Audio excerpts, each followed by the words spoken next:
The Tudor BB58 Blue is one of those diver's watches that was released during the happy year of 2020, and today I'm going to share with you what I think about it.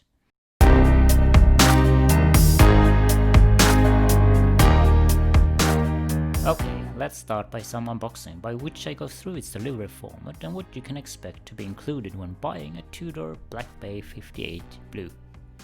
Starting from the outside, there's a cover made of white paper.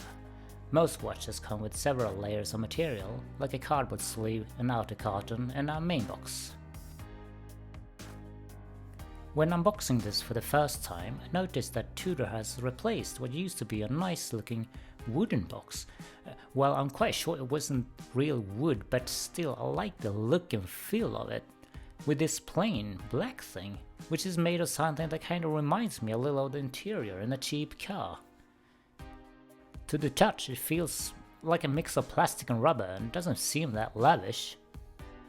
Perhaps this is a way for Tudor to save some expenses, and in my world this is indeed a downgrade. However, for those who are not weird like me, spending hours in a dedicated watch room fondling their watch boxes, this probably isn't considered such a huge deal anyway. We have an instruction manual that tells us how to set the time, how to set the date, which this watch doesn't have, or how to use the chronograph, which this watch doesn't have either. We also have a small booklet about the warranty that nobody ever reads. Finally, we have this certificate that comes in the new updated format, on which the owner's name is registered digitally and not by a simple pen that most of us are used to. Rolex also updated their certificate card recently, and it looks quite fancy and all, but Tudor, which is not as fancy as Rolex, will have to suffice with a significantly more plain design. And this would be the main topic of the event.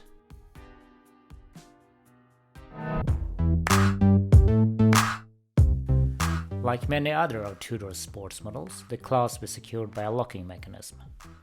Open it up and use your nail to unlock it. The clasp on this particular watch is very tight, and trying to open it kinda makes me fear that my nail is going to bend backwards.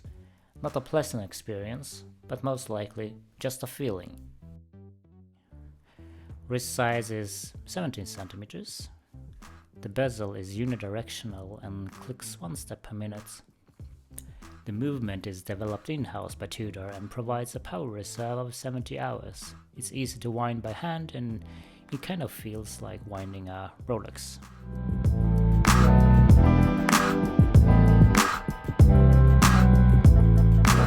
So what do we think about the BB58 Blue?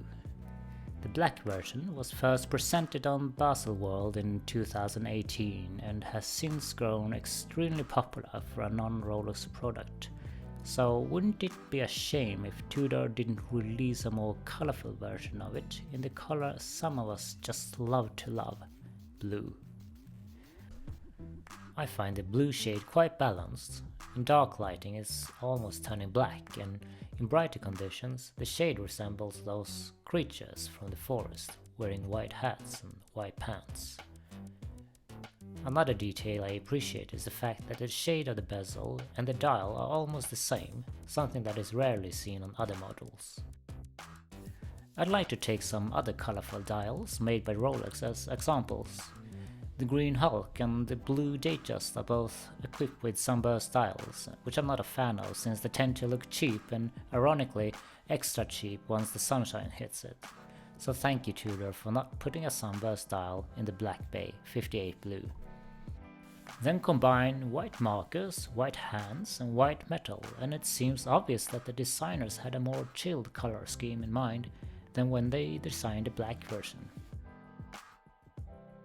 If you have a look at the crown, you will find the old Tudor rose stamped on it, which is another detail I appreciate. Most of the surface on the watch is brushed stainless steel, with the exception of the sides of the case. They are mirror-like, polished, and will of course guard the scratches from keys, zippers and possibly your partner's nails. Looking at the lugs, the polished bevels are fairly noticeable since they contrast against the brushed surface on top. Some people, including myself, really appreciate the mix of polished and brushed surfaces and angles.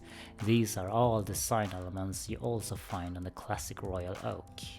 I think that overall, the steel details and finish are indeed up to the price level. However, one thing I don't really understand is the fake rivets on the side of the bracelet.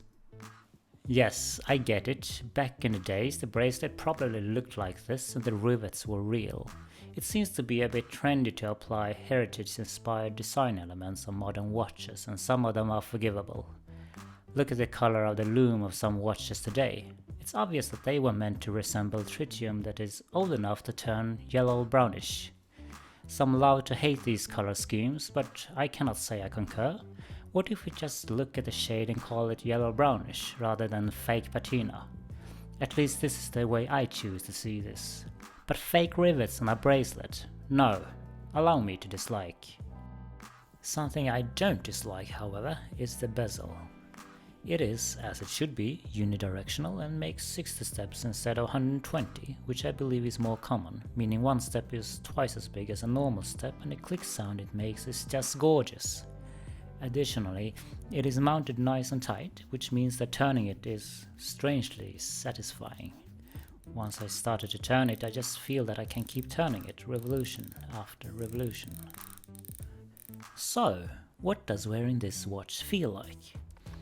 I have been wearing this for a few days in several environments, mainly at the office, the local supermarket and at home in the living room.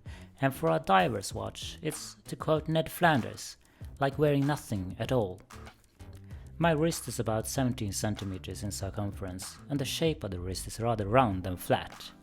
The latter tends to accommodate larger watches pretty well, in particular those with longer lugs or fixed angle lugs that are integrated with the bracelets. Think Royal Oak, Tudor Big Bang and similar.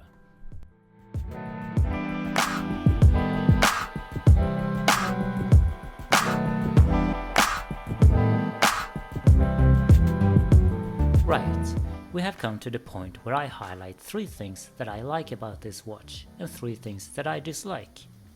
Starting with the positive thoughts.